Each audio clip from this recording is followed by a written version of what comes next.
I would like to welcome you all to the Planning and Zoning meeting of July 19th, 2022. The first thing we have on our agenda is our Diamond Avenue development. And I'm sorry, the gentleman's name is Adriano Chavarria. Adriano Chavarino. Yeah, Chavarria. Chavarria It's about is our applicant, and he's going to present. What he's going to basically be doing is taking you through a concept plan under the TOD overlay zone for two properties located on Diamond Avenue. And he's been working on this with staff for many, many months, and with the property owner, Ellen Kellogg. And we're at the point now he felt, and I also felt, that it was very important to get your before applications. well, thank you for the introduction, and also thank you for the time. I think this has been a long time in the making. I think a lot of the community knows of what has been created with the master plan. What's obviously been brought to manifestation with the TOD. So I think Diamond Avenue is a big part of that TOD plan, and that's where we'll begin the presentation. Is a key component of how we bring the east side of Bethel with the west side. So right now, from a coverage base perspective, again, it will be centered around the 9 and 11 Diamond Avenue parcels. Let's just kick it off to just make sure. Are you on full screen, Dave, just on top of what everyone can see? Yeah, I'm just gonna minimize something here and then it's full screen. Okay, great. So let's start with the beginning and how we get to where we are tonight. Just to kind of go through the TOD master plan overview, the vision for what Diamond Avenue is all about. The master plan focused on a number of different areas, but I think the four key pillars were urban design and zoning, economic development, transportation, infrastructure, and affordable housing. Those four pillars mean a lot of different things to a lot of different areas within the town of Bethel, but they're very specific in how we take Diamond Avenue, which is currently an industrial zone, into the forefront of what the TOD is all about. Bringing in urban design and making sure that aesthetically what we build here is going to match what is in town today, but it's also going to be timeless into the future, and that 30 years from now, we still are going to like what we look at.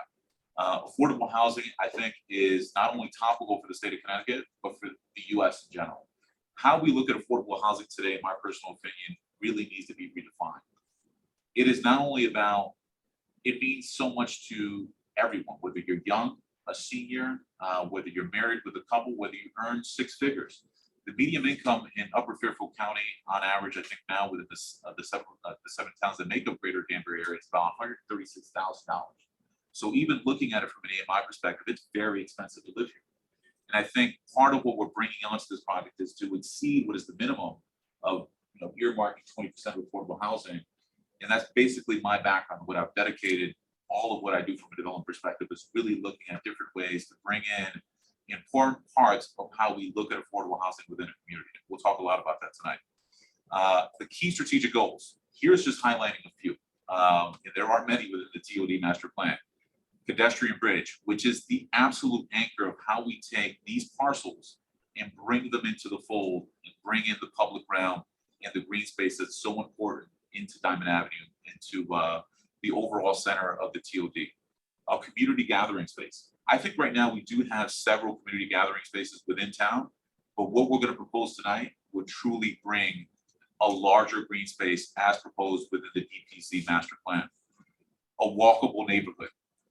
What we're going to propose is truly showing the interconnectedness that we can bring within our project, but within all the other parcels that will eventually be developed.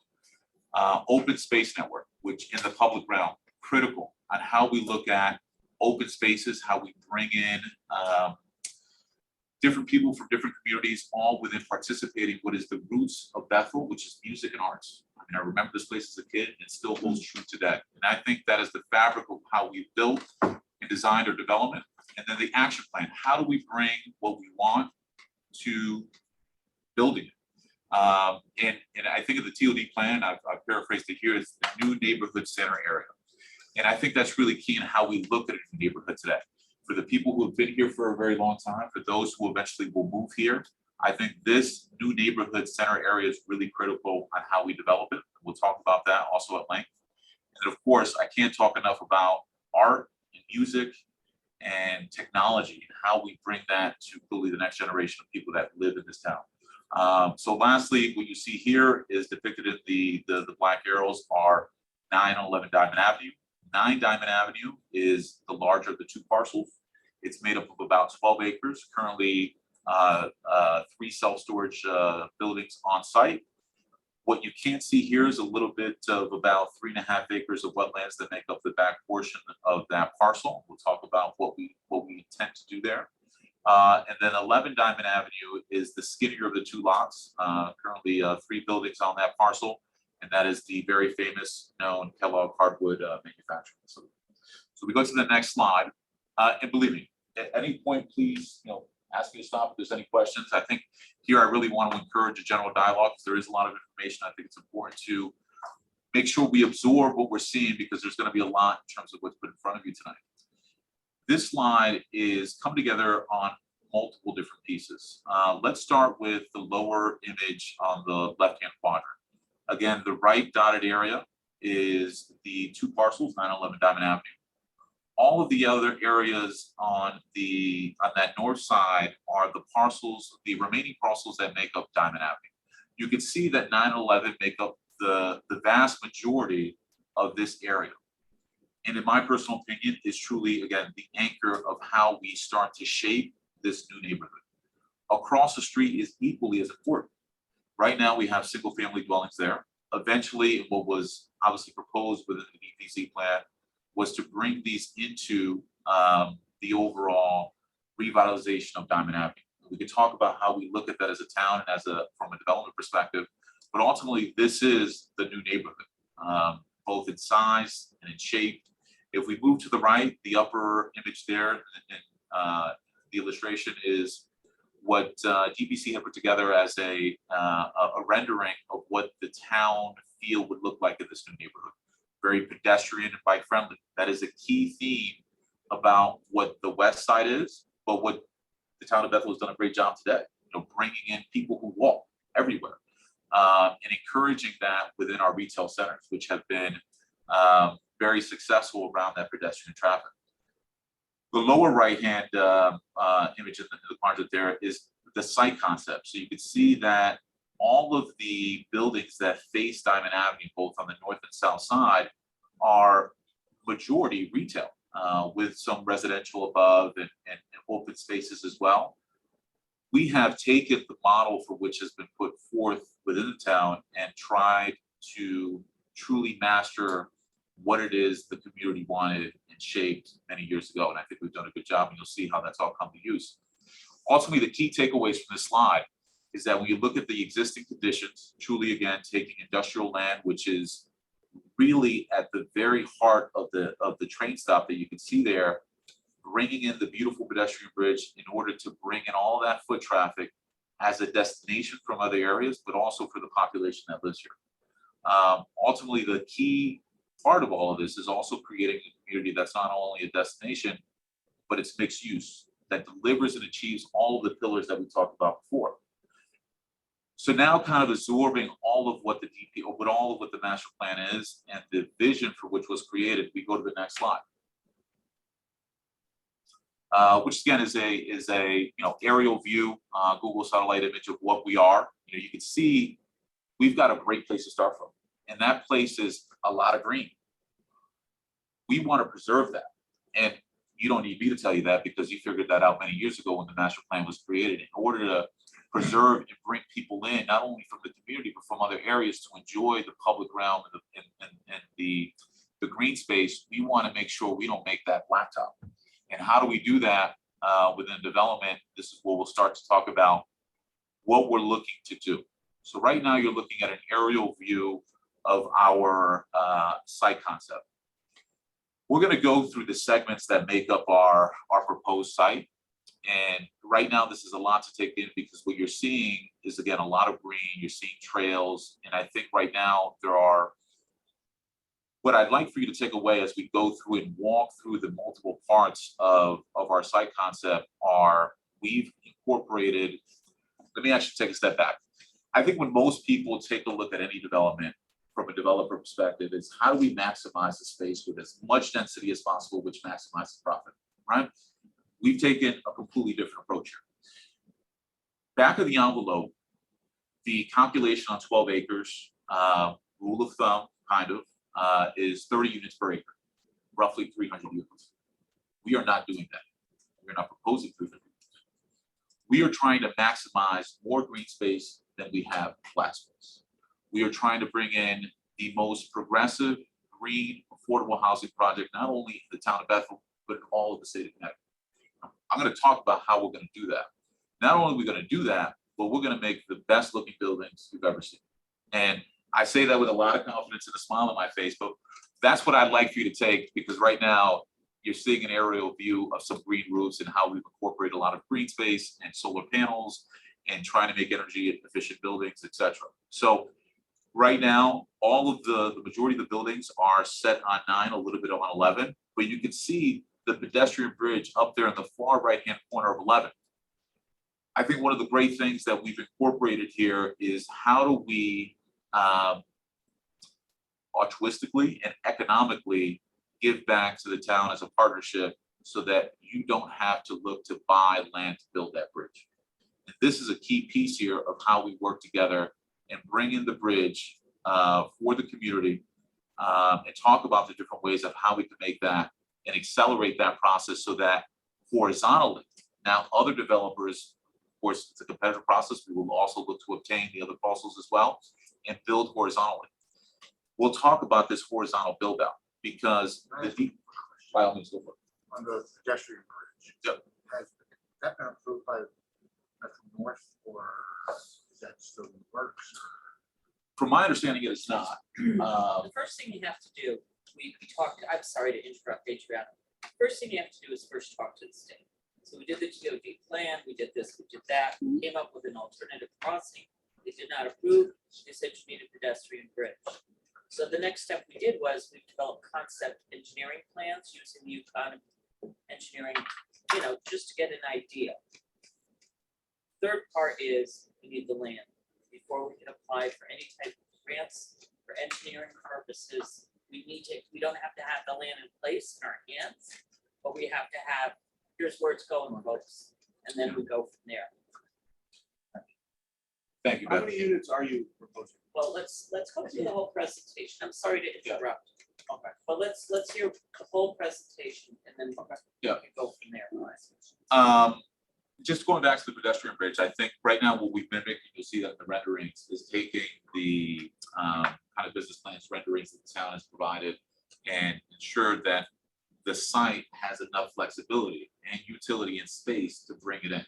Otherwise, we wouldn't propose it. So from an engineering perspective, it's achievable. It's the idea that we built in here. One other point, then we'll go on to the next slide, is that the first segment that we'll talk about is the village component here, which was critical to creating this as the new neighborhood. We've spent a considerable amount of time in that we can't just consider 9 and 11 on an approval basis. We have to consider how every other development will be approved as a framework of what we've done here, because you've got to be able to make sure that as the neighborhood expands, it's expanding horizontally. So we've looked at multiple permutations to ensure that the pedestrian walkway, the bypass, the vehicles would all be programmed in a healthy way, not disintegrating anything from an aesthetic perspective, and that overall, as other developments come into the fold, that it's building successfully horizontally.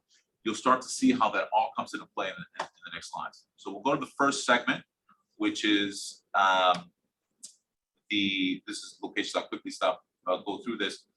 Actually, before we get through the segments, it's more about a little bit more of our site concept, but I apologize. The most attractive part about Diamond Avenue as a whole, and also really just again the TOD area of Bethel, is all of the modes of transportation that either the town has created or will be further brought in through greater infrastructure. So here, what you're seeing is the circulation diagram of what we've done on the walking and biking paths throughout our entire development. The blue is all of the walking paths that we've created specifically within 9 and 11. This upper portion, which is the nature walk, and again, we will get to it, is the wetlands area that was proposed within the master plan to create a beautiful nature walk. In the master plan, this area that is part of really the majority of 9 Diamond Avenue actually grows in major size as the town's envisioning to acquire additional land to make a really big green area. Eventually, this will be interconnected to that area, and eventually perhaps the town will take it all over, but right now it's the beginning. We will open this up not only for the members who live within this community, but for overall bringing everyone else that lives in it. So you can see that all of the walking path into that nature walk comes from the sidewalk. So does the bike path. People who want to come from any other part of town or that live within this part of town can easily access any part of this community via bike. Vehicle. This is one that we've spent, and we'll see in the next slide because you're only seeing blue and yellow. Let me actually get to that next slide so we can look at it. Now you start to see where our multiple axes of entrances are. One of the things that we haven't talked about yet, but we will get to from a segment programming perspective, is the beautiful row home townhouses in number 3. What separates the village and the multifamily commons area in the upper portion here in the north, 4 buildings, are really beautiful row homes that have a public park in between them. Those have private access on the rear, but then before you get there are 2 separate entrances that completely do a circular motion into the radial design of the site. This is critical because as we build horizontally, this will all get programmed in. These roads can get wider, we can build additional roads onto the left or right. Looking at, and again, the permutations that we've looked at are not depicted here, but it's key to have 2-way access, clearly from a fire or marshal perspective, from an engineering standpoint, but also on how we look at how the developments come in. When we look at most developments, and this is probably my most frustrating part of parking, most developers want to maximize parking and just put it literally as much blacktop in front of a building or in the back of it and the side of it. It looks awful. Trying to separate parking as much as possible within the overall green space, and even bringing in other systems that will help canopy the asphalt, such as pergola systems. You're not seeing that here, but you want to try to separate that and just showcase as much as the buildings as possible. That's one of the reasons why we did not build the road in the middle of the village, in through the townhouses, and allow this beautiful plaza and park to be the centerpiece of our development. Again, everything that we'll show here today is all in hopes that we get to phase 2 to start really thinking about the final positioning, geographic location, the aesthetics of everything we're doing here. The point of all of this is we're hoping to set the floor, and we're not coming back to the town asking for accommodations. As we step further through our site concept, the next mode of transportation is the beautiful train. To Beth's point, we need the land. We build it, as in the field of dreams, they will come. So I look at this pedestrian bridge in multiple ways. Not only is it for the town of Bethel, but look at what's happening around us. The city of Danbury with Kennedy Flats and the new buildings. I envision, especially with WestCon, as that development grows, why wouldn't kids jump on a train and want to come to the new neighborhood? Why wouldn't other people join on a train and catch a great dinner at the bistro that we'll have here? This will serve not only Bethel going to Stanford or New York, but all the other towns that will make this the destination. It's my vision, and I think it's going to be phenomenal when that bridge comes into play and all the great things from a retail commercial standpoint that get programmed into what is the new neighborhood. I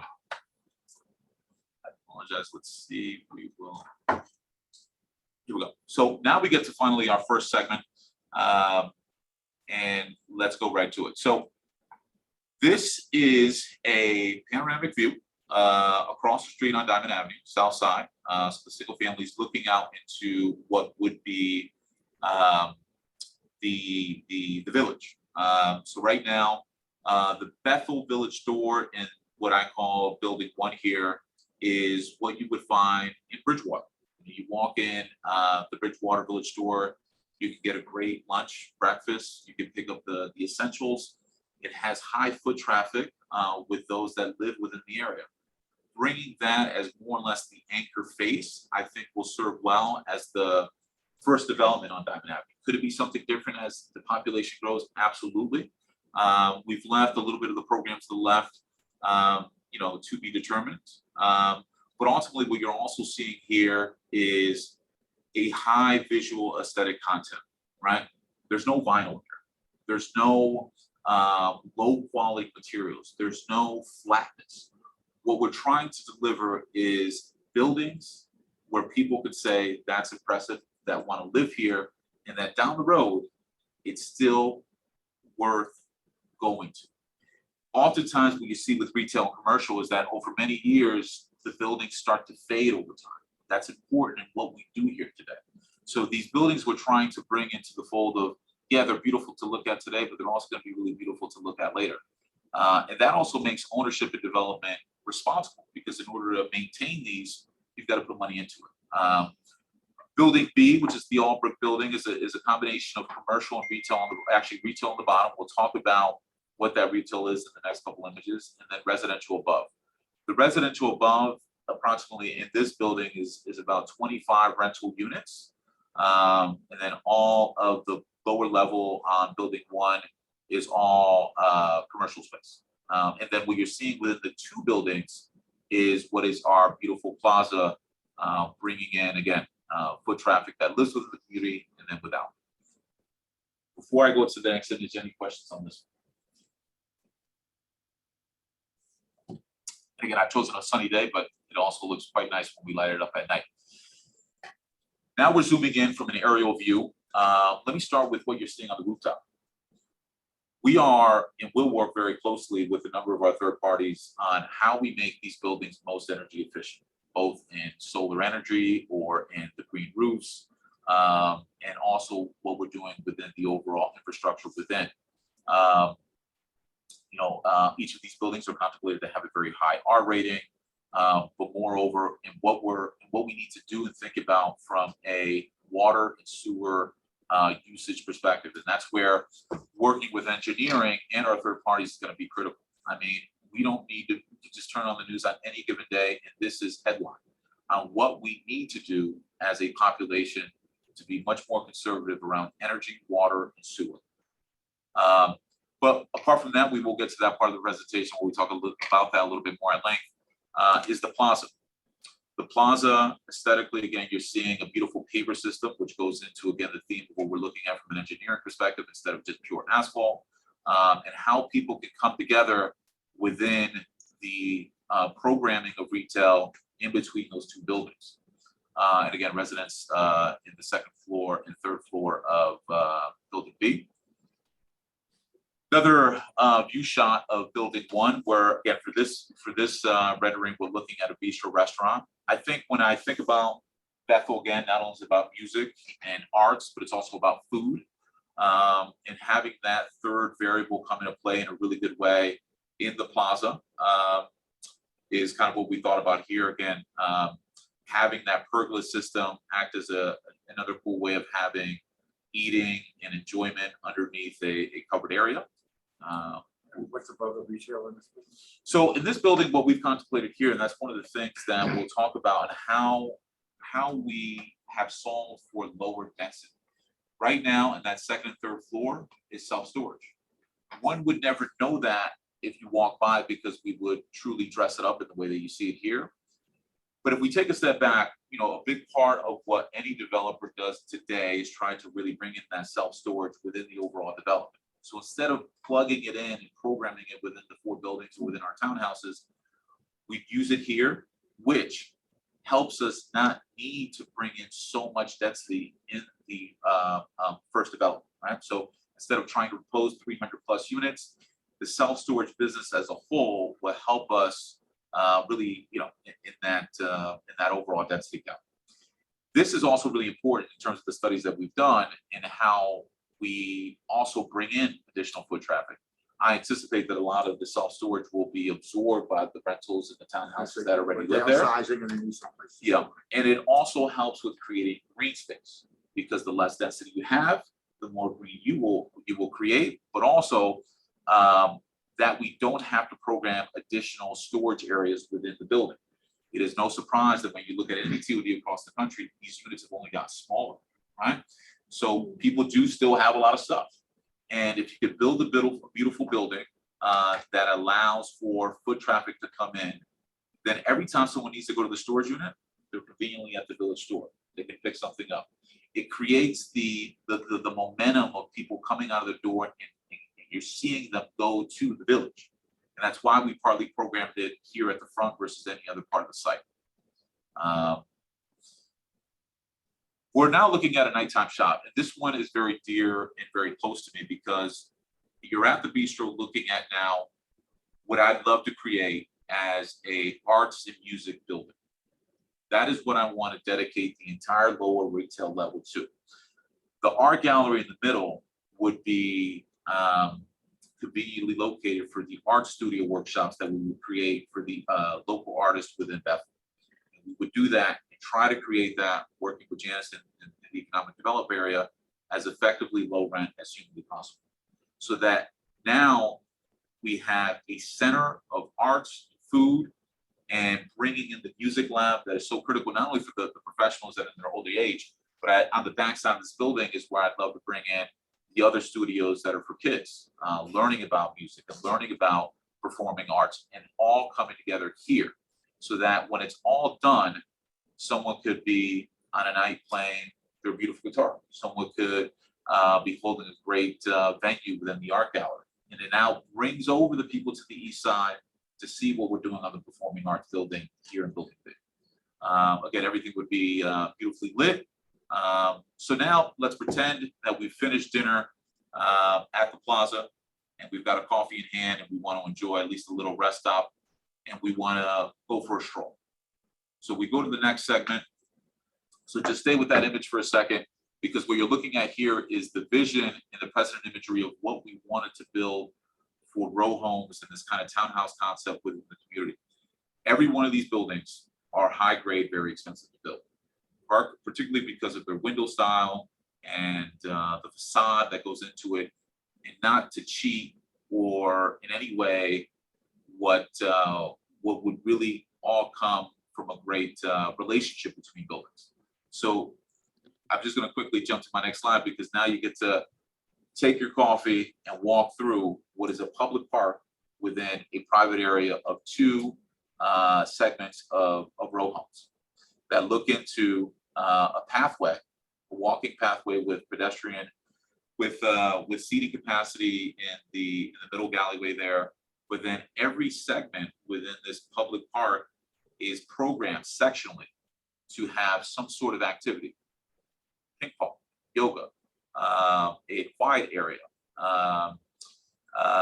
everything that one can think of, whether you're a senior, youthful, it's meant to invite and just not be something you walk through, but something you stop and enjoy. In the middle there, if you can see it, is trying to bring in some of the classical pieces that are important to New England. I love a good clock tower. That's what you see in the middle there. And again, every part of this community would have biking, parking locations, and allowing the also biking community to come in and be able to enjoy this, just not those that are on foot. We're now walking through the park.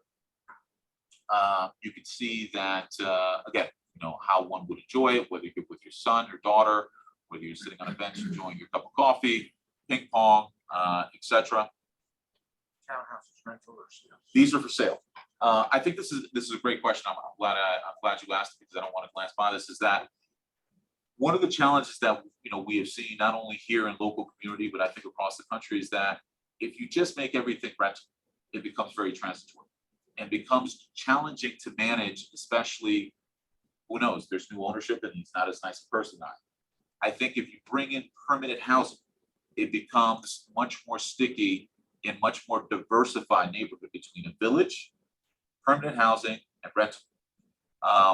It's forcing people to live together. Just not all rental is a better way to go. And now, that we can certainly back up with a number of studies, and I think a lot of qualitative things that we've seen within the greater Danbury area as well. So yes, these are for ownership. We get to that one. Aerial view of our call it park number one. We haven't named it yet. So you can see transparently through the trees how we would separate Again, here it's not depicted quite well, but we would, segment each area of that park to have some sort of activity zone. What you also don't see here is that the row homes are private. You would see a black gate as you would in any row home community, whether it be in Southport or Fairfield or in Brooklyn Heights. You have a black gate there that gives them privacy, then opens up to what would be the sidewalk. So to the pedestrian bridge. So let's take a pause on where we've traveled thus far. We've walked through the village, going in through the townhouses. We're actually now going to take a step back and pretend that we're on that first access road now heading to the pedestrian bridge. So let's pretend we're in a car. Oh, I'm sorry, the Yep.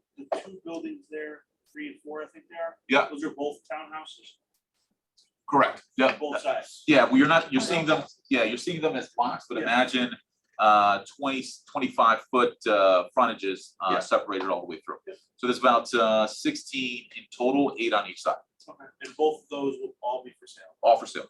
Yep. So now let's pretend we're in a car. We're traveling to the pedestrian bridge on our first road. I apologize, my mouse is slow here. It's the first access way. I don't want to slow down the video, so I'll just go to the. So we know what the parcel to the right looks like. It's not the best looking parcel in the world, and obviously we need to ensure that what we look at on a day-to-day is also equally important, both at day and at night for safety measures. So starting from right to left on this image, or left to right, I apologize. We canopy and screen the parcel to our right until it's obviously further developed in terms of interconnecting into our site. And then you've got a sidewalk, and then you've got clearly the road that leads up to our beautiful pedestrian bridge along with the bike path. On the other side of that bike path, it's important that we don't look into people's garages. So we're screening that to a level for you, which gives you only the view from the townhouses into the road. Everything that we've done here from a programming standpoint is taking in the beautiful Bethel street lamps and putting them in here. So that's the view. It's a beautiful fall day. We've got activity both on bike and on foot, and we're heading into the pedestrian bridge. Let's get to. There we go. So we've arrived. For nomenclature purposes, the pedestrian bridge rotary there, known as the Kiss It Drop, is where the blue car is. Let's pretend that that person's dropped off, whoever it is, and they've gone into the beginnings of the entrance of the pedestrian bridge. Here, there's really not much more than that. Ultimately, we're giving, and I think we're working together, obviously from a partnership perspective with the town, to ensure that you've got all of the accesses to build this and not be worried about being able to obtain it, which I think is absolutely important as the town looks to access grants at a federal level. And I think, my personal opinion, monies will be available certainly for municipalities across the country in terms of what we're seeing on the banking side. So it's important that this be built, not only for the town, but ultimately in whatever phase it does get built in, it will encourage other private investment to come in. And that may not just be me, but that may be other developers who would want to build as part of this neighborhood. But ultimately the town will then have the minimum floor of what anyone can build on. They can't just come in and build a box with vinyl siding. They've got to match what we've done here. Otherwise, it starts to erode the fabric of what we're trying to create. And I'll continue to say that because it's important that we keep consistent in anything that truly the master plan has intended to create in its vision. So ultimately, again, love showing bikers. I think that's really important. And now we get to what is the beginning of our multifamily commons area. Let me start by saying that right now, what we've created is a beautiful radial design, and that is part natural in how the property is laid out in terms of the way it bends and where the wetlands is located. Again, when we get to phase 2, very much about engineering and feasibility and economics, the positioning of these buildings, the how the challenges that we may face in our partnership, may change the size and scope of these buildings. Right now, you're looking at a 4-story building, which was recommended by DPZ. To the extent it does not create a disintermediation with any neighborhood. The great thing about where these buildings are located, you would never even see them from Diamond Avenue. So even at the point of construction, from a noise perspective, you would never know that it's happening there. And you'll see that in the images that'll come forward. So on the other side, you've got the Metro North platform. So from a view perspective, you don't see a 4-story building even on Diamond Avenue. Now going into what we're looking at. It's a sunny day, so what's ultimately some of the beautiful brick on the lower level isn't necessarily coming out, but ultimately beautiful buildings that I think are a combination of old New England, but also modern. Again, energy efficiency and everything about going green is at the center of everything that we build here from an infrastructure perspective. And we'll talk about that as we talk about the sustainability project that completely encompasses the entire project. So these are the kind of prototype buildings that are made up of 4 within the overall multifamily zone. Let me go to the next image. So now we're at an aerial shot. And I think this one is important to kind of pick apart because you're seeing the 4 buildings. What ultimately you would see on top of those is clearly solar panels and green area. But you can see now there's a lot more green than black. How we're programming the parking, still keeping within a very healthy ratio, is important. Starting with the green area to the left, you start to see the meandering nature walk where we've taken wetlands and we've brought in the nature walk that's open to the public. And again, obviously, those that live in the community. And making that a big part in the heart of what we're doing. You can see where the Metro North line is, and then ultimately within the 4 buildings, creating a beautiful commons area that is also built on arts and music. So let's go to All exterior parking. that is for now, and one of the areas where we could additionally save is putting in, maybe making 2 of those buildings a podium park. We haven't depicted it here because we wanted to first see, look, it would save even more black space if we did a lower level of parking. So we wanted to see, well, what does it look like if we had to go with the worst of evils, right? And we still achieve a lot of green space with this. I'd like to see at least a little bit of that in 2 of the buildings. I think that's definitely doable. But that's really for a phase 2 composition. Here, this is the beginnings of our green area, of bringing in the multifamily space, but how others that come in off of the pedestrian bridge can access this park. So what you're looking at now is, again, a circular park there in the middle that looks out into the pergola systems that are in triangular. Those would be programmed with playgrounds, barbecue areas, activities for which people can, again, participate. And it's just not you walk out of your building, you get in your car, you're going. You have to come together and socialize.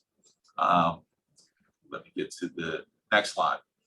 This next one, and I think going back to what we look at is really important. Right now, if you look at the woman dressed in the orange red dress there, she is looking out through the pergola system.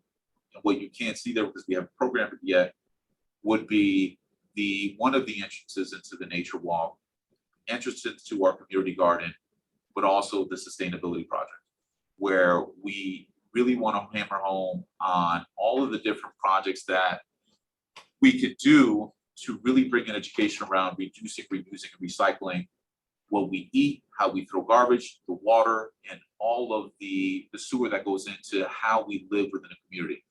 And we will talk about that, certainly try to create a lot of that within our phase 2 planning here. But that's where a lot of the viewpoint is. And my vision there would be, hey, let's bring in the middle school and high school levels to participate in the greenhouse and the sustainability projects that we're working with on a third party with a number of institutions within New England. And that's where, we're getting to the closure of our presentation. And here, the areas in red, again, you're seeing the beginnings of what would be the entrance of our nature walk, the sustainability projects that would have various projects that reduce and reusing and recycling waste and water. And this is just a quick rendering of what it would look like on a common day walking through the nature walk, keystone on the ground. Again, bringing in the very essential pieces to not disrupt the wetlands, but to work with it. And of course, we work very closely with the town to ensure that anything we do in the wetlands, it'll adhere to guidelines and to really state guidelines as well. So look, we end the presentation having walked now through every one of these segments. We could spend an incredible amount of time. And I think one of the things that I think it's always difficult, and I certainly have necessarily not done a great job this evening, is talking about the sustainability piece. Sustainability, both in what we can do to reduce our water and our sewage capacity, how to bring in much more energy efficient ways to capture rainwater, is important not only for the community, but about how we train and educate the middle school and high school kids for the next generation. So I'd love for that to be a big anchor in this development, but also the ones that come through it, and working obviously with town engineering to make that happen. Again, I say that these are all visuals. Are they subject to change? Yes. But right now, this is the floor. We would not be coming back and trying to propose 300 units. We would not be coming back and trying to propose a vinyl building. We would not be back trying to propose 25 buildings. I mean, we wanted to really present something to you this evening that, one, I think consistently matches with the vision of Diamond Avenue, but also we're stepping well beyond what the master plan had envisioned, trying to create a development that is going to far exceed what we will do on an affordable housing level. We haven't talked about that because that is a big part of my altruistic goal and what I will do beyond the 20% requirement, and making this one of the most attractive developments, again, in Northern Fairfield County, but really setting the stage for what the state of Connecticut has done on engineering and going green, and making this truly the new neighborhood, but not just a new neighborhood, something that we can all be proud about and be a great partnership with beyond the bridge. Is that real vegetation that you're planting on the roofs? We want to, yeah. So green roofs help reduce the heat within the building. So we can go with green, we can go with solar panels. I mean, we're playing with that, and we'll look at that with more than phase 2 of what will be a better feature from an energy efficiency perspective, depending on the size and the shape of the building, of course. So that's in a nutshell. I mean, as Beth knows, I could talk at length about any one particular segment, and it's difficult because, of course, it's a lot to see within 30 slides, within within about 35 minutes. So, I hope that we have achieved a presentation that one, fulfills your vision of what this place wants to be. My team has worked exceedingly hard. We've been at this for a long time. I think we're all tired. We're very excited to get to phase 2, but more excited that, look, the TOD is important. The opportunity that Bethel has is amazing, and we could bring this to the new level. What's the, ask the question, what's the timeline? Start to finish. So this is phenomenal. Ideally, when I think about our timeline. The question is, what's the timeline? So ideally, when I think about it from, let's say, our side, on the development side, we will start phase 2 right away, looking for a zone change to go from industrial to residential. I love for us to be in the ground by the beginning of next summer, which means that we've got to have a site plan submitted probably by November, December, that allows us enough time to work as a team. And that's really important, because here we don't want to shove down anything. We have to hear the voices. This is important. So hopefully by next summer, what we'll present within phase 2 is this is a multi-phase project. Clearly, there's a lot happening macroeconomically. It's important that the self-storage build. Ultimately, we look at this from a phase out. We love to build the residencies first up top, as we then program in the bottom. But I think what we also need to put into our equation is that once this is approved, hopefully, that we start to see what's happening to our left, to our right across the street. And the town gets to program in time these other activities with what's gonna happen with the bridge, because it will be the anchor. I think ultimately, when I look at this from start to finish, we could truly be out of there, within 4 years. Now, I'm being ambitious, Right. Yes. depending on, really what the town will require and where we end up happening, what ends up happening from a phase perspective. I know apartments will be filled. I'm not worried about filling rentals. What I'm worried about is getting the approval to start, because that phase 2 is critical to make sure we're all on board on where we lay the site plan is truly the perfect place on how it builds horizontally. This is the stage, right? If this weren't presented and you started with the parcel to the right, the skinnier parcel, it'd be far challenging, because now, it's a skinny parcel that has to dictate what happens to the east and west of it. Here, we've got flexibility when we set the stage. I think 4 years is completely doable in what we can build in terms of timing and supply chain. I'm very excited what we're gonna do on retail level. And we'll talk about that in phase 2 as well, because it's part of, again, my personal ambition of what we could do on the not-for-profit side and on the economic side with Janice, and bringing in those that need art workshops in this town. It is huge. I have multiple artists that are my tenants, and they complain about not having an affordable studio and having a showcase gallery. Part of my own, personal investment is to try to make that as cheap as humanly possible, near zero, and bring in, diversity owners and those that may not have the means to make a restaurant and have the $200,000 startup cost. Help them with that. There are tons of businesses that need a start, but just need the lower rent or capital infusion at the beginning. That we are committed to. And so long as we commit to design, I'm not concerned with people buying the units. I'm more concerned of both on the development side and obviously partnership side, that we're committed to the green. That may mean, hey, reduce parking ratios. That may mean, again, we're proposing four-story buildings here. There will be a conversation of the things that are required for this development of this magnitude to take place, but also not bringing in 300 units. Are the so- retail spaces planned as rental units or as condo-like purchases? I'd like for them to be rental with long-term commitments, but I think that we can have that discussion, because I think I was just curious. Yeah. It's sort of how we've depicted it here, but yeah. Last thing I want to point out, in between the village and the townhouses, you'll see this green area in between them. That's the arcade, and effectively think about it as the artery into the heart of the village. The village will expand horizontally. That area there, the green space, if you go up a little further to right up, go south, right there. If you go east to west now, that area is about 50 feet wide, right? We're trying to create a beautiful activity zone there. So when you have the new developments to the left, the new development to the right, it's being connected through another walking area within that area. That's Right. not driving. That's not driving, right? That's all foot traffic. And so we didn't depict that here, but that's programmed and thought about in our permutations of, okay, another developer, great, picks up the parcel to the left.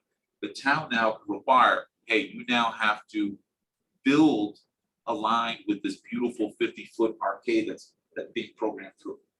And it's important because when you come off the pedestrian bridge, you just don't want to get in your car. You want to force that traffic into the village. We've also thought about this at seasons. How do we bring in people to enjoy Christmas here, right? Bring in, buying, we'll have key pop-up stores on Christmas time. These things that could happen on a seasonal basis are also really close to the heart of New England. Whether you go to Cape Cod or Massachusetts, we can create that here. That's what's being programmed here, also on that arcade side. And there's no station parking included. Yeah, I'm sorry, I can't hear you.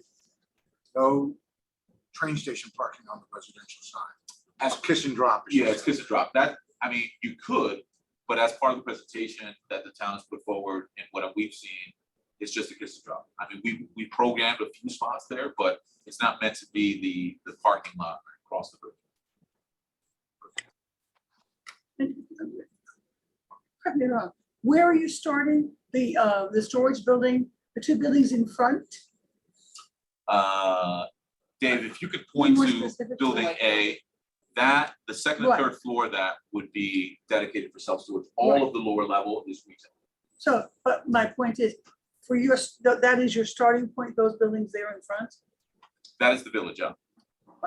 That, so That's your first building. the bigger, the apartment buildings in the back, they're the end? No, we would, so right now, because, let me actually flip to, I just want to see where yeah, you're talking. let me go Or how. to. No, here we go. So right now, these 3 self-storage buildings are currently there. Right. The 4 rental buildings are in this area. We would look to build the rentals most likely first. We could also build, you know, the self-storage there in the beginning as well. It really depends on, and again, if you want to bring the density in first and then bring in the retail, or do you want to bring in a first retail building? When we look at the economics of it, it's far more valuable both for the town and certainly for us to build in the density. That's with gonna rental. fund your growth. Exactly, but it also helped with kind of setting the stage with other private investment coming in. I mean, eventually you want the single family homes across the street to be built up. Right now, you've got a great I don't streetscape. understand what that means. The I know what the other side of the street looks like. Yeah. They're small family homes. Yeah. What do you mean built up?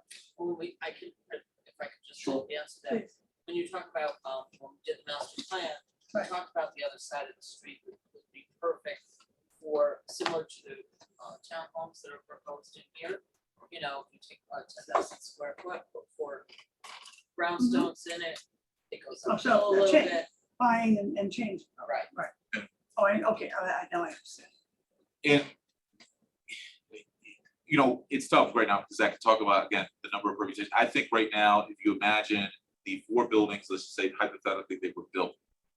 What would happen then at that point, or what's going to happen when those buildings are being built, is clearly there's going to be activity happening. People are going to want to develop the left and right side. So you're going to be seeing those applications come in. You're going to be seeing now the timing of the volume of density and when the town wants to start programming those in. Once you have the rentals above, it makes most sense to probably then go to those retail buildings, because then once you build the retail at the front, then it justifies the townhouses in the middle. It's kind of the way we're thinking about it, but again, it also depends on the timing of the pedestrian bridge as well, right?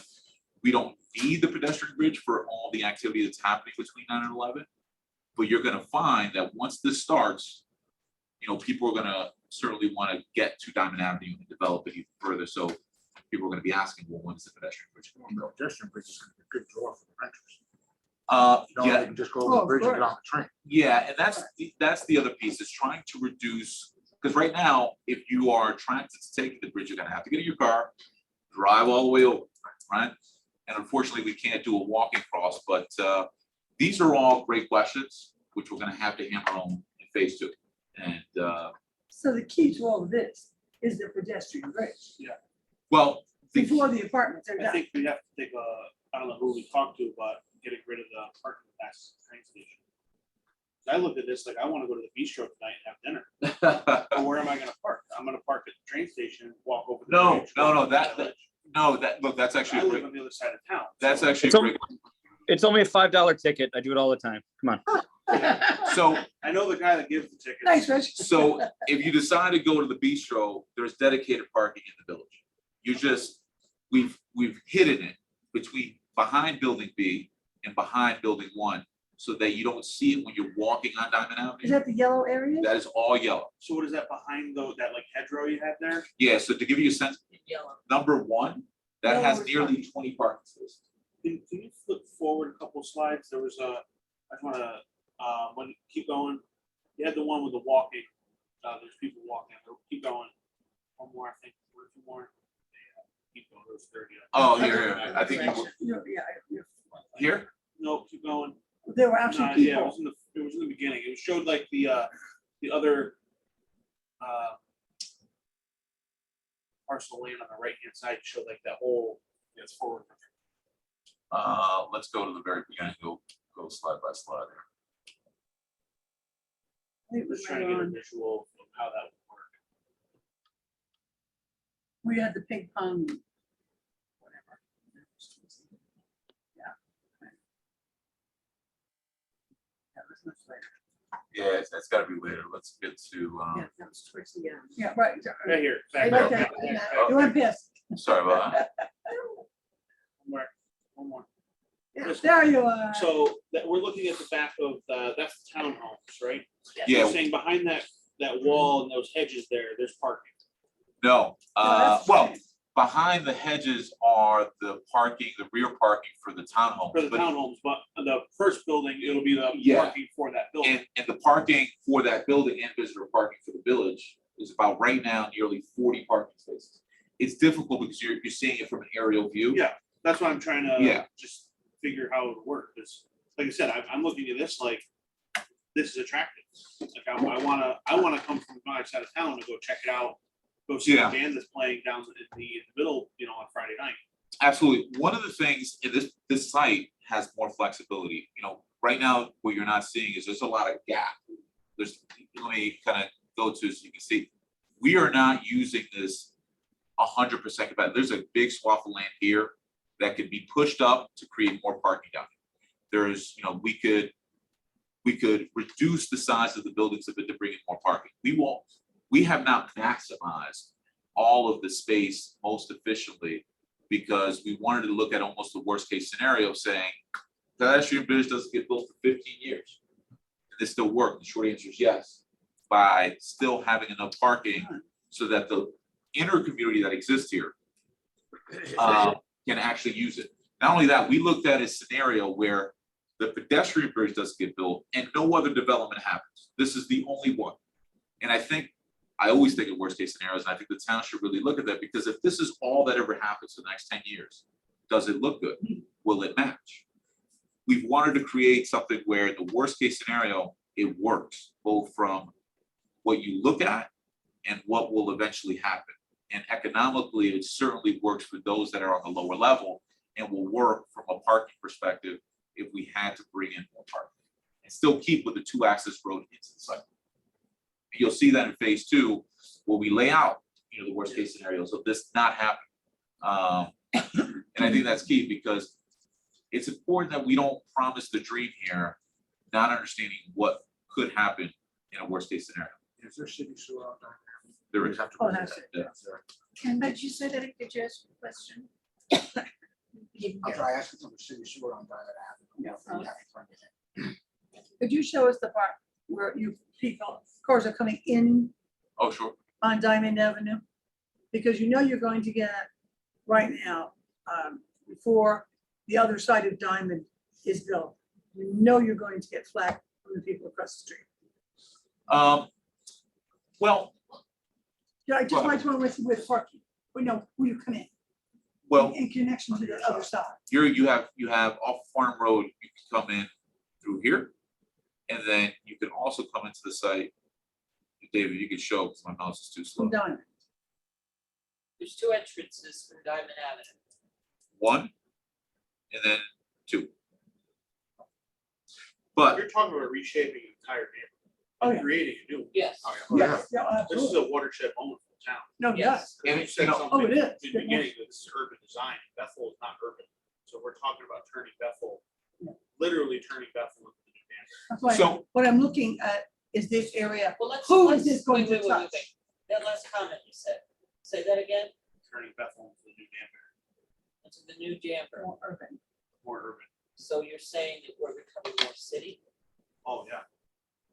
Just every proposal that comes in. well, let me just jump in quickly. Look, And I'm not saying that as I hate it, I'm just making a comment. no, absolutely. And No, I understand, but I think metaphorically, we've taken a master plan that has already been created and used that as our Bible.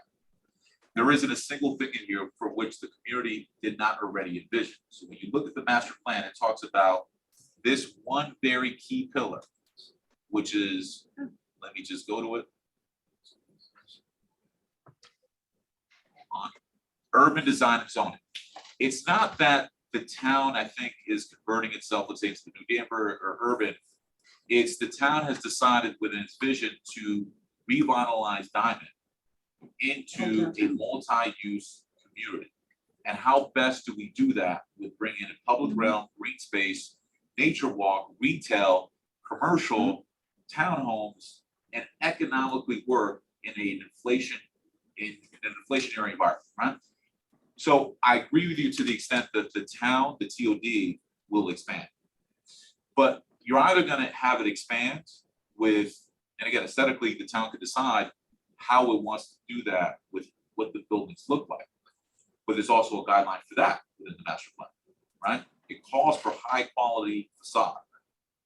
Now, at a state level, the state of Connecticut is one of the most progressive states in the United States on going green. It will be, I think, commonplace for every municipality to start inheriting the policies of reduce, reuse, recycle. How do we do that within the neighborhood? So I agree with you also in that it's a watershed moment, but we also have an opportunity to really just now embrace what's coming. Not to say that this is going to be an urban neighborhood. We can keep it in England. And that's what I think we've attempted to do here. And what we'll talk about more in phase 2. Hey, if we have comments around lowering the profile of the buildings and making it a little bit more fun, no problem. I think here is to say how, let's get to phase 2 and make sure that we're not the new neighborhood. We're not creating, and I don't think there's anything against Kennedy Flats, by the way, but we don't do that.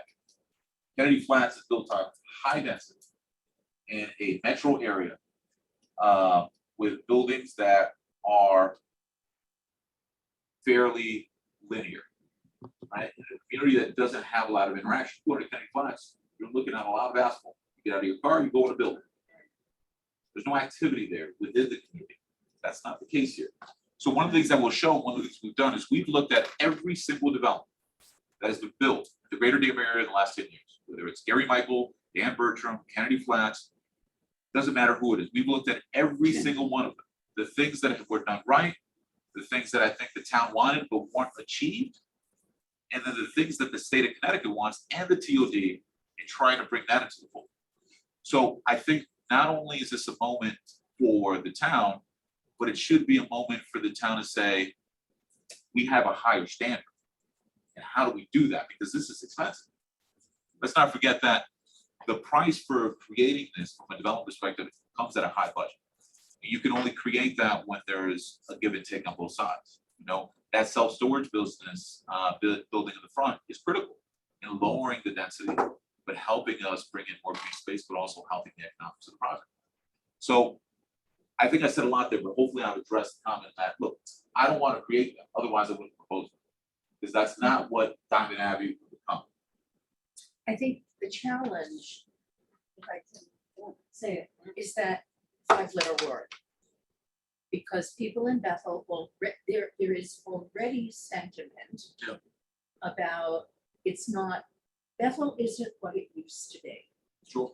I've been here for 30-something years. Bethel is not what it used to be, but it still is. You know, because I can see that things have been really moved in a good, solid direction. People hear that 5-letter word, URBAN, and they will flip out. Because that will tell them that we are now becoming the new Danbury. Yeah. There's gotta be a better word than urban, whatever. So- God has the fourth I floor. think we used the term urban. I think Paul did. Yes. I see this as, listen, I mean, No, you no, got, It's I wrote right it down. It's there. the first thing I wrote It's down. right there.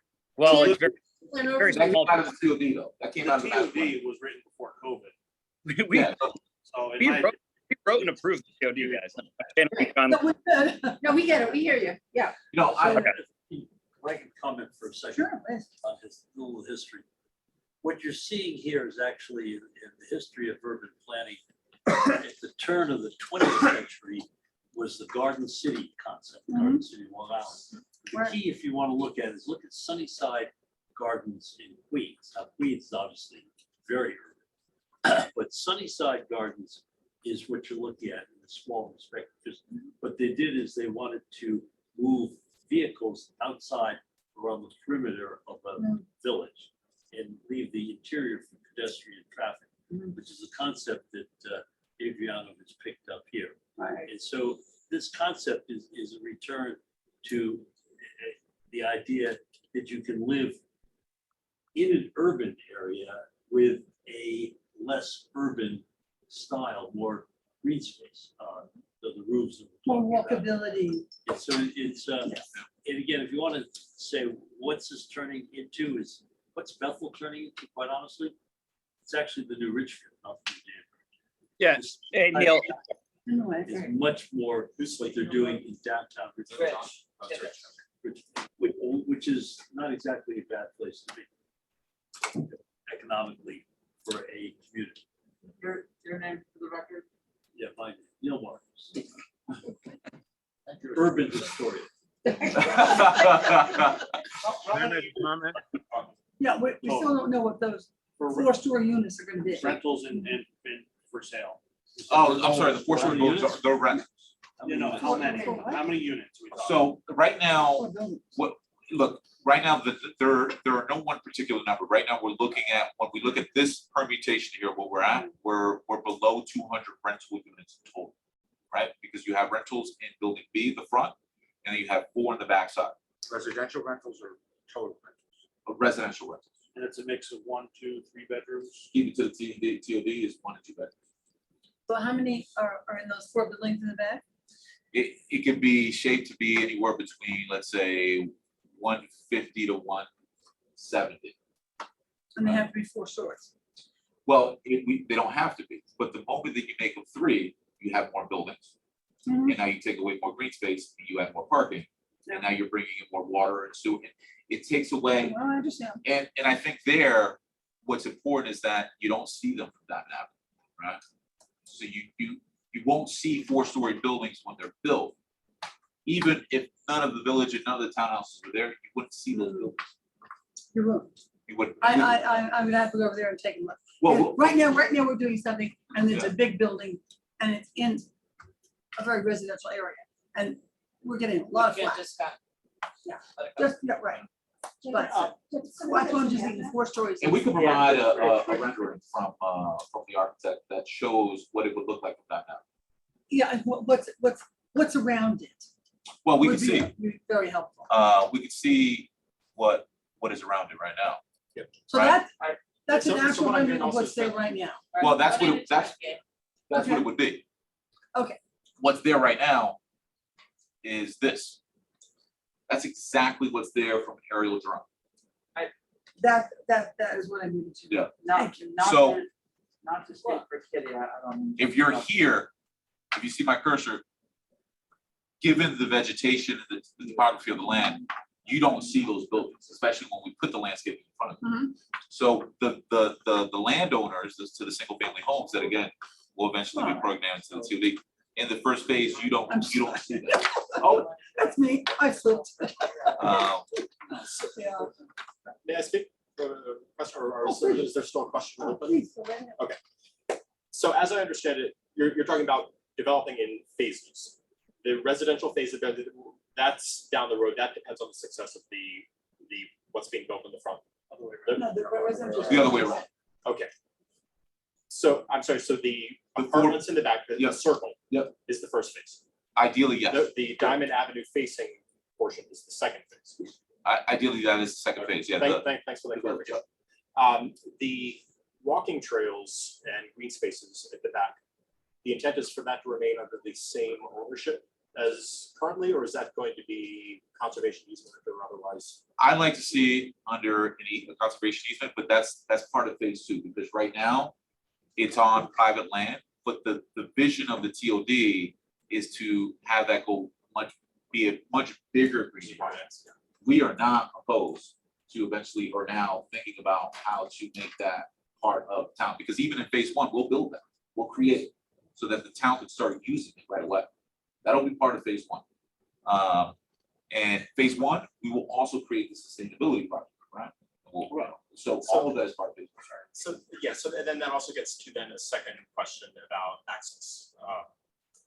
If this is a private development, you're talking about a lot of public space here. How does that work with ownership, with maintenance of infrastructure, anything else on a private? Yeah, so let's break that up in pieces. Let's pretend that this was all done. And let's start with the pedestrian bridge and the access way into that, because it's also an access into the multifamily area.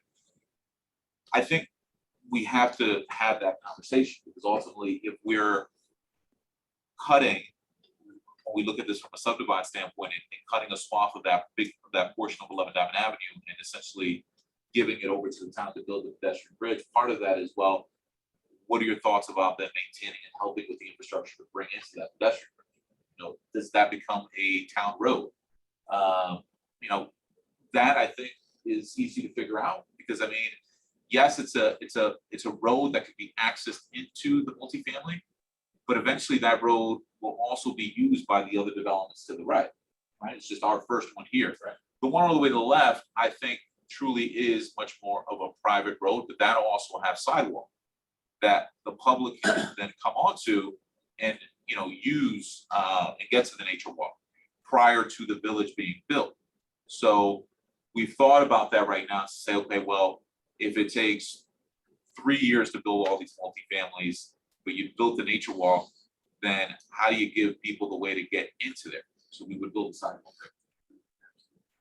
So you can't, you know, if the nature walk and the whole sustainability project's there in phase one, yes, you absolutely need to give the ability to enter that site by foot and bike out of the gate phase one. And that's a hard requirement. Otherwise, then we're just trying to kind of sneak our way through the buildings and then keeping it private. Sorry, roughly how many acres are gonna be for the nature preserve? I think right now we've got about 3.5, maybe 4 acres of total wetland space. We don't have necessarily a design yet. You see kind of a meandering pathway within the wetlands area. And there's a lot of great cool ideas of how to really make that usable day and night. So yeah, to call it right now about 3 to 4 acres of converted nature walk space. You call that private land? It is part of the land right now, 9 Diamond Ave. It is. But in the master plan, the town envisions owning this wetland area along with greater green space that calls itself then a large green area. Now, they may not have it for another 20 years, but I think it's important that this be conserved in a way where, you know, that is already being intended, right? That is part of the master plan. So, Rich Tibbetts had a question. Rich? Rich? No, it's all right. I'll wait till the end. It's all good.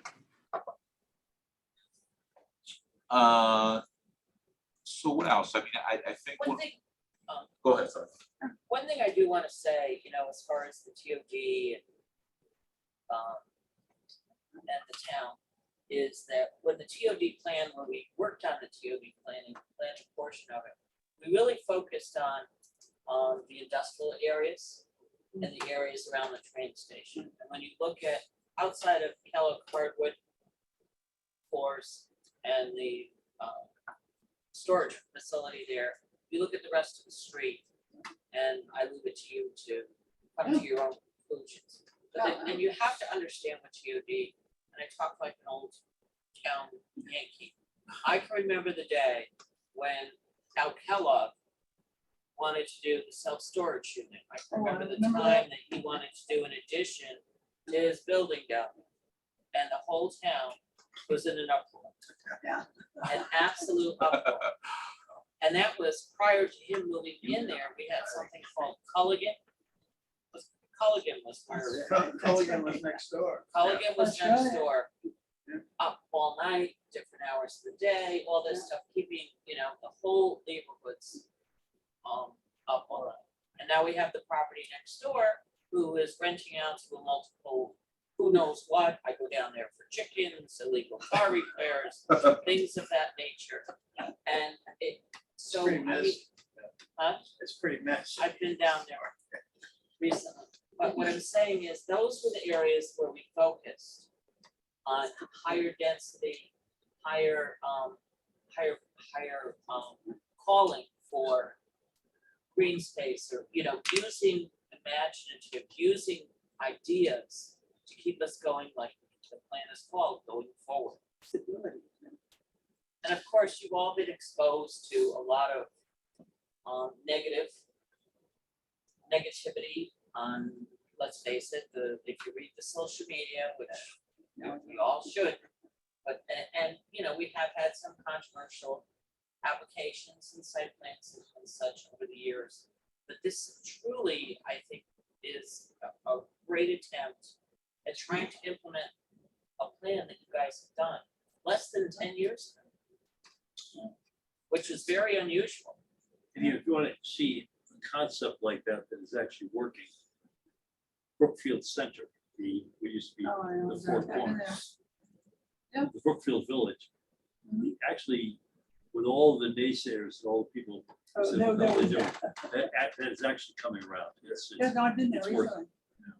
And just to ease your mind to look at, going back to the TOD, you have to understand, we have the village, we have our Greenwood Avenue. Look at the amount of improvements that have occurred since TOD. Yes, you've gotten a lot of flack about the building behind Dr. B's, but of course, you get the flack, you don't get the outlets. Right. For the Well, it's other also not improvements that have finished. happened because of TOD up and down Greenwood Avenue, due to old historic Victorians. They're not tear downs, they're not 20 units going in and a piece of vinyl crap.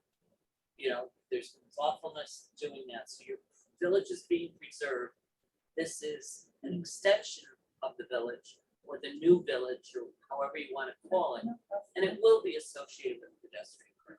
And when that pedestrian walkway is finished. And I'm not trying to talk It's to gonna you, be I'm just beautiful. trying to speak to you as a planner, you know. So I have a question, because you mentioned like doing something special on Christmas and lighting it up and all of that. Just putting out about the effect on the current downtown Greenwood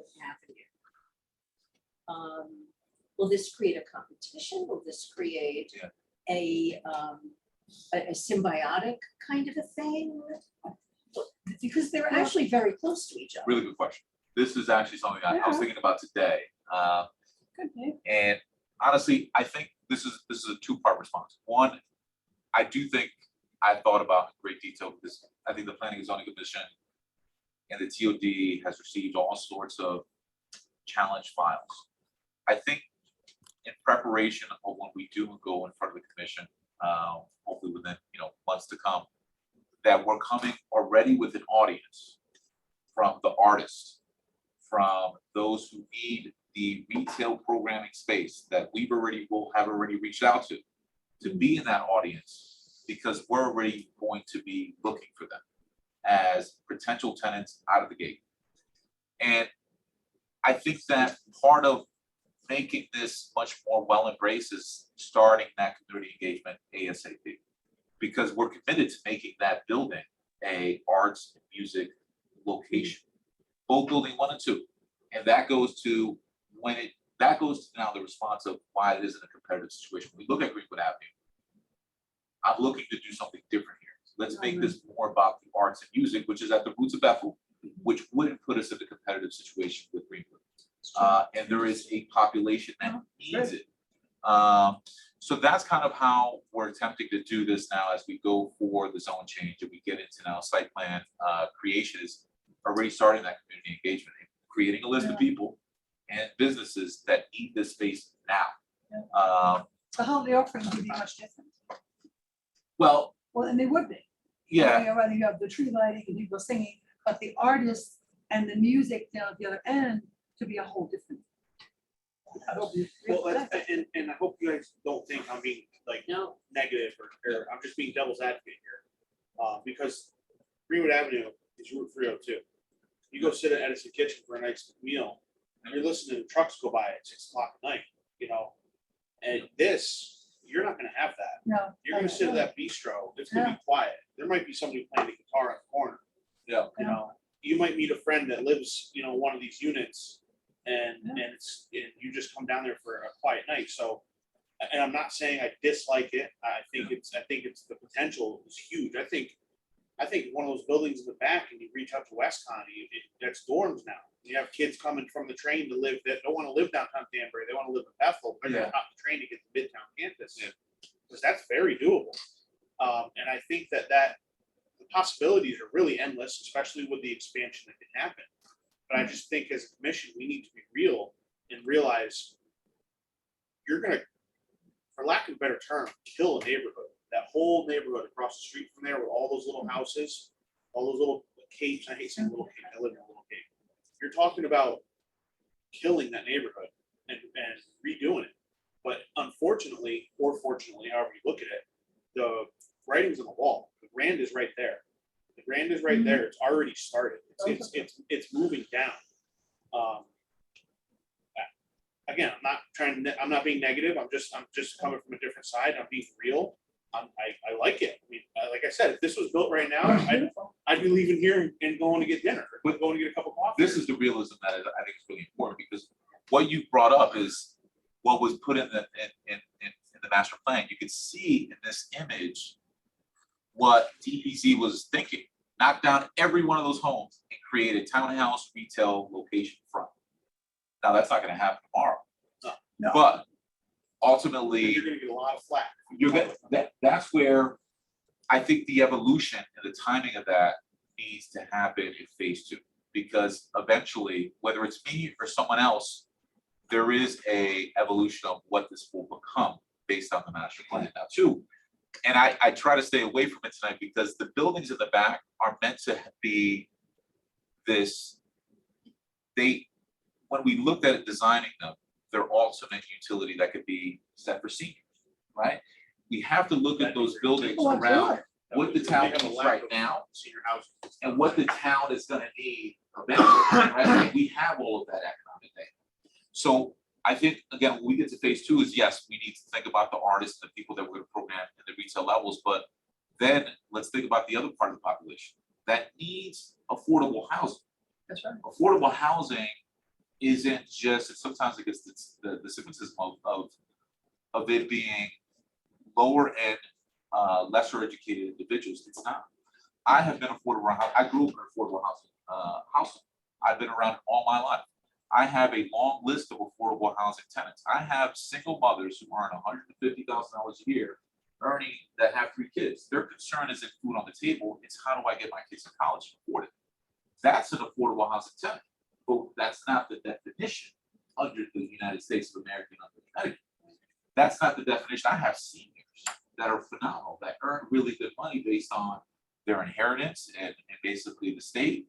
But you know, their concerns are different. What they need is different. What qualifies for it.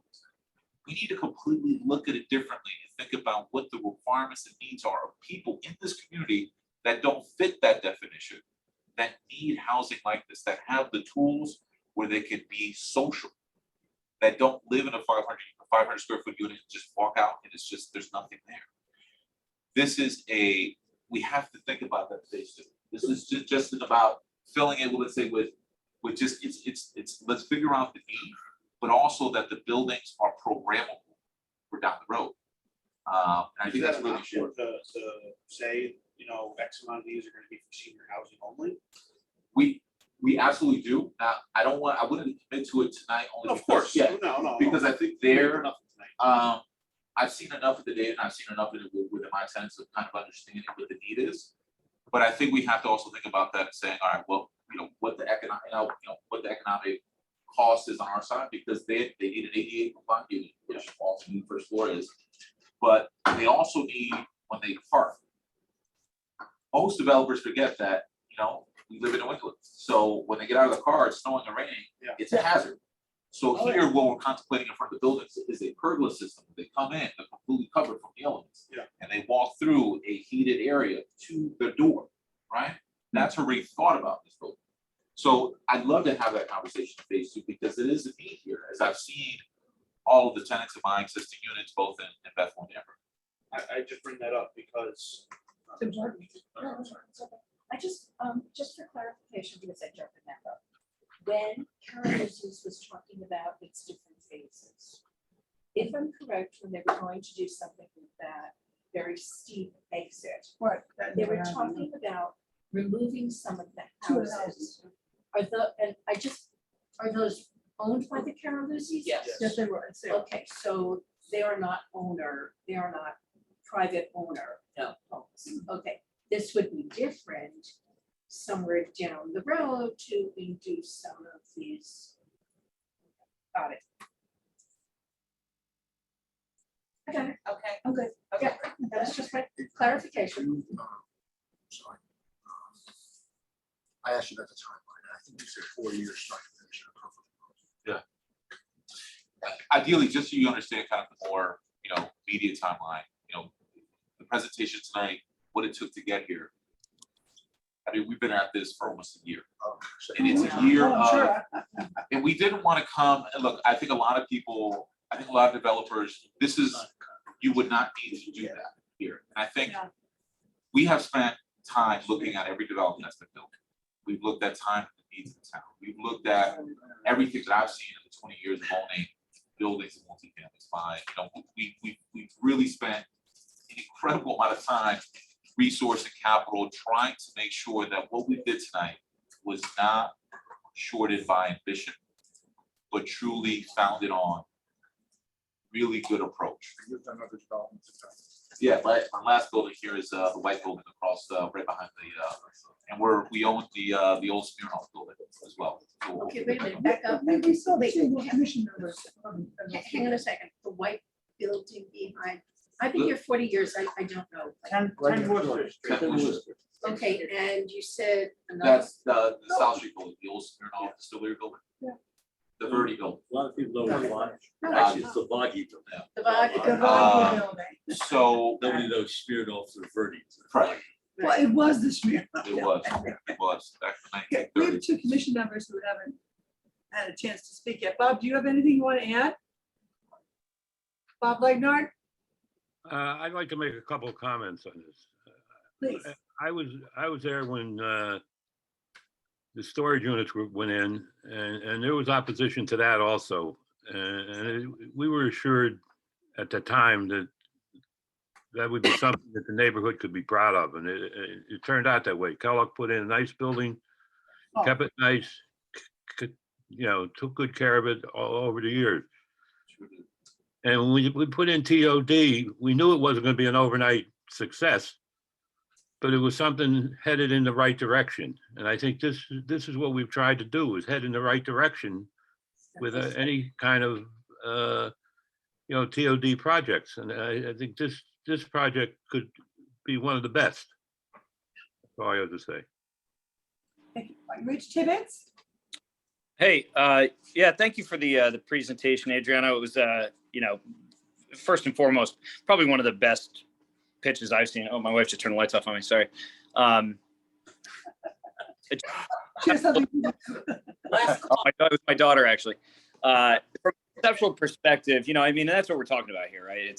It's concept to build, and so, I appreciate your passion and your interest in Bethel and all that good stuff. It was really interesting to see, and that again, when we drafted TOD and approved it, that was one of the hot areas. Like, we talked ad nauseum, and a lot, some of us were here, some of us weren't, about the pedestrian bridge, what we're going to do with that property.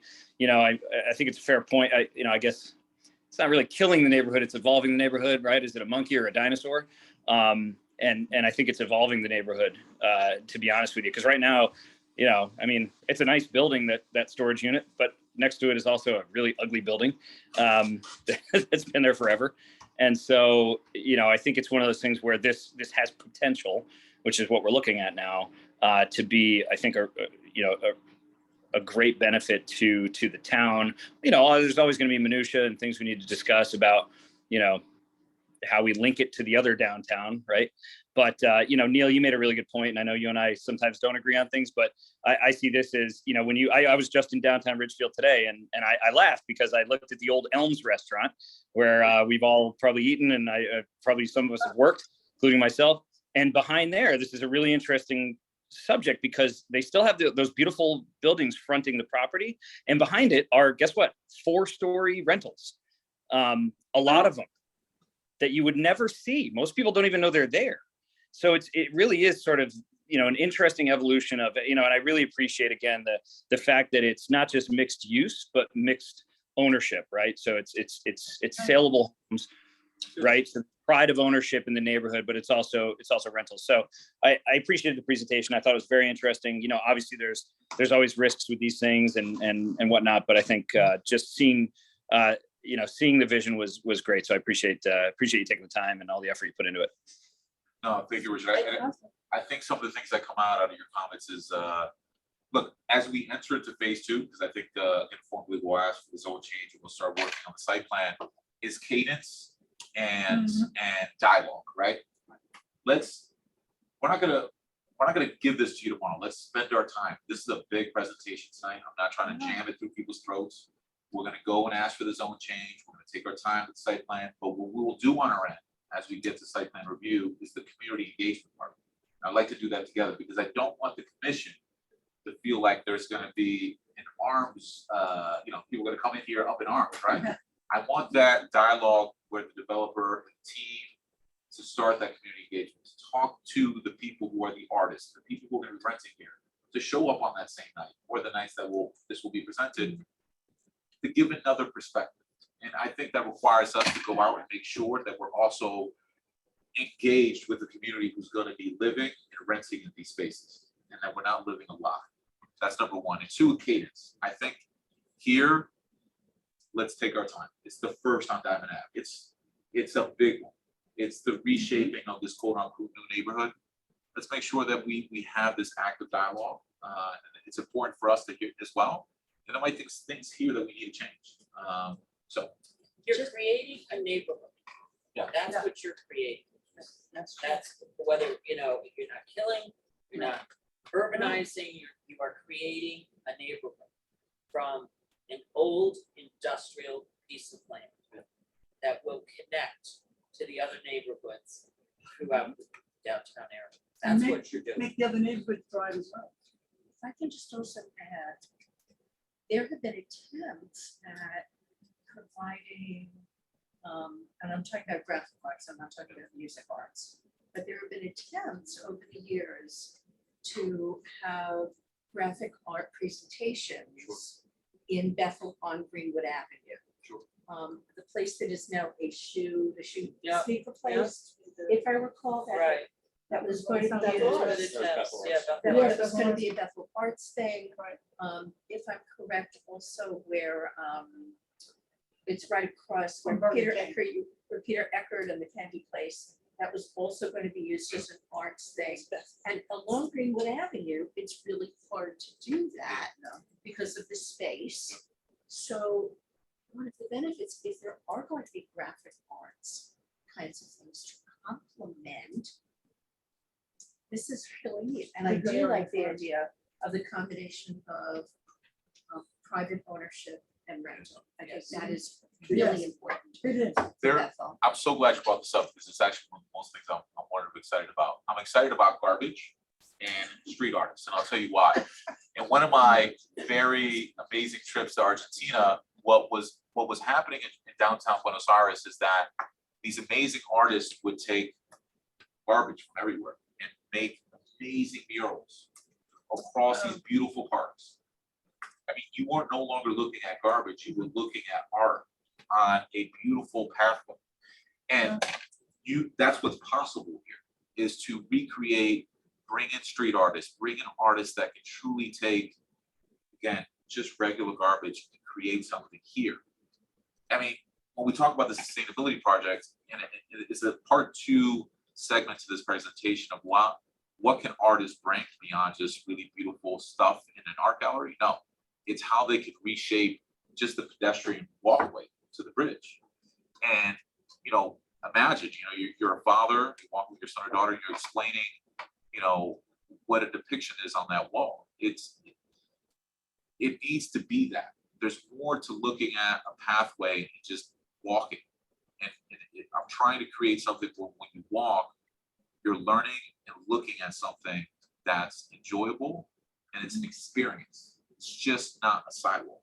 I can't stand that. Right. I was 60 Minutes, was it 2-3 months ago, had this woman, this artist, who went to the transfer stations and would go to the metal bins Yeah.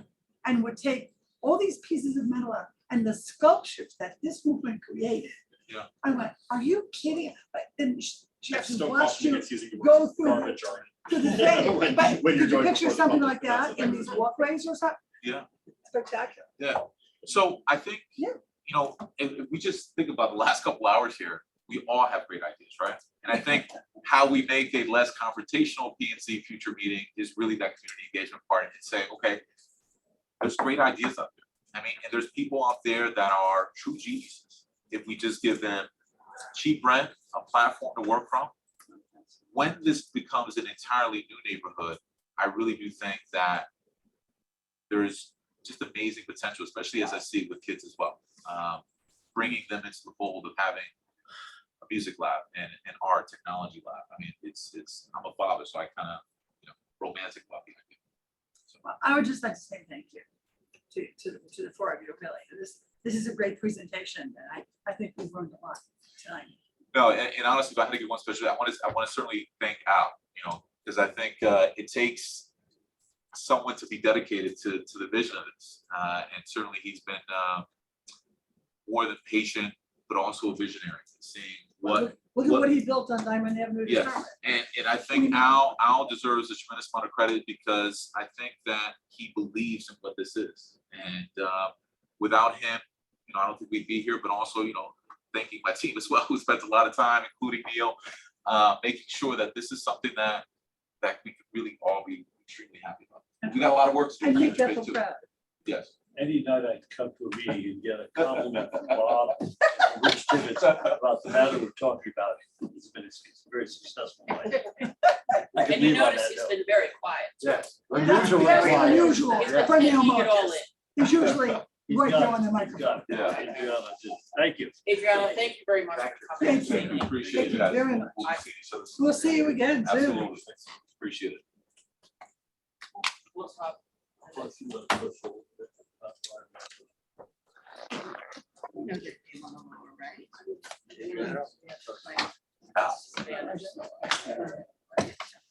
Nice, thank you. How's the kids work? Go on, Ruth. One's sick Oh. now. So, yeah. They get sick all the time. He's got a little. I'm heading back to sick. Sorry. Kidding. But we just. I know. We had more time, we'd open up beers. We will. Next time we will. All right, guys, thank you. 5-minute break here for a minute? Yes. Okay, I'd like to have a 5-minute recess. I move that we have a 5-minute recess. Thank you all. Good night. Thank you. Right, yeah, well, thank you. Good job. 5 minutes. I'll talk to you. Yes, sir. I'll talk. I move. Recess has ended, the meeting is now continuing. January 19th of January, Okay, July 19th. all right, so, What did you do there? a lot of you have had some requests, and after some discussions with the regulations and going through the state statutes, I've come up with a list of text amendments. And just to briefly review with you this evening. The first one was the Stony Hill mixed use overlay zone, the SHMUI. And basically, what I've done is amended the zoning regulations for the time being. You do have a format here, but it's to be repealed. So what you will do is you will go back to your existing regulations in the Route 6 zone for larger properties, anything over 5 acres. It's 10 units an acre of residential. There's a bottom line requirement of 7,000 square feet along the front. And that was your original regulation. So you will be turning back to that. Who makes the decision to repeal? Do we? You do. We do. Oh, so that's. Okay, so all these things that I want to set a public hearing for in September. Okay. Everybody in agreement with that? Absolutely. So first meeting. in September. Can we ask questions? be able to do. So I So bought that would be September 13th. September 13th, Bob. We're doing a, Oh, no. oh, I thought you said, what date did you say? Yes, Bob. By repealing that, what does that do to the old church property? It does nothing. The old Nothing, church property has started construction and they're under a previous site plan approval under the It's done. old Route 6 regulations. Right. Okay, Come on, guys. There was a church there? Of course, it's Stephen Michael. Next to Kruger Plumbing, the Oh. field with the Tower of London in the middle of it. Oh, okay. Across from Armando's. Yeah, this doesn't change anything that's already approved. No, it does Nothing not. else. Even the current Schmoot No. project that's approved. That's correct. Gotcha. Would be grandfathered in. Anything else, Rich? that's it. Oh, I Nope. see Kendra's here. Hi, Kendra. Now that I'm sitting closer, I can see who's on the call. Okay, so we're gonna schedule that to be repealed. Along the same lines with the Schmoot, The parking regulations. in the Stony Hill area. Hold on a minute. In the Stony Hill Route 6 zone regulations, there was a request. Presently, the maximum building height is 4 stories in the Route 6 zone. A few of you requested it to be changed to 3 stories. Is that correct? Yes, yes, we did. Also along the same height, the same line, the maximum building height will be changed from 50 to 40, and that's standard with a height, a story height, dealing with story height. Next, I have parking regulations. In the state of Connecticut, last year, you heard a lot to do about a public act called Public Act 2129. And if there's certain portions of the act that were, you as a commissioner are available to opt out. If you don't opt out of them, then they're going to apply to your regulations within the town. So what I did here, this is dealing with residential units.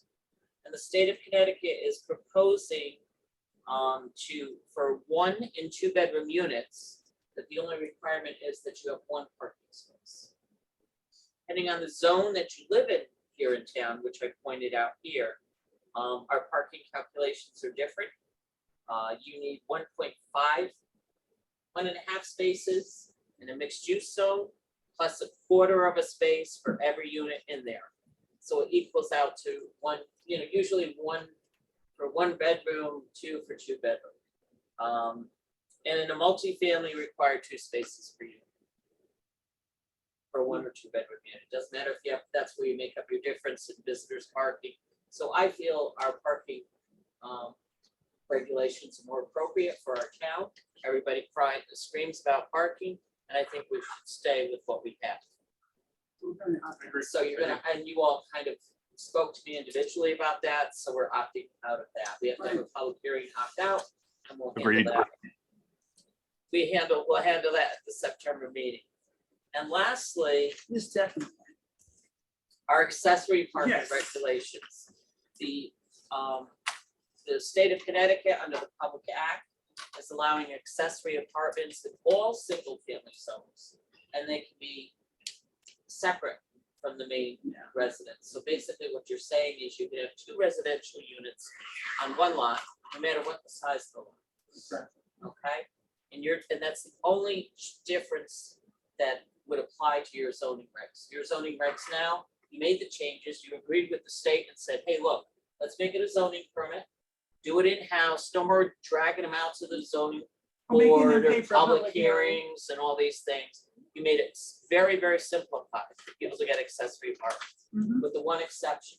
Your main focus was always you wanted to be part of the existing structure to give the appearance of a single-family home. No secondary structures. No. Am I And the correct? entrances. Right. And that's what this is all about in this particular regulation. So what I'd like to do is, the first meeting in September, you have 2 text amendments that are coming in. We'll make that regulation change tonight, and I think this will cover us with 1 more exception. I've been speaking with some land use attorneys. I want to develop a section of the regulations that just specifically is called affordable housing regulations.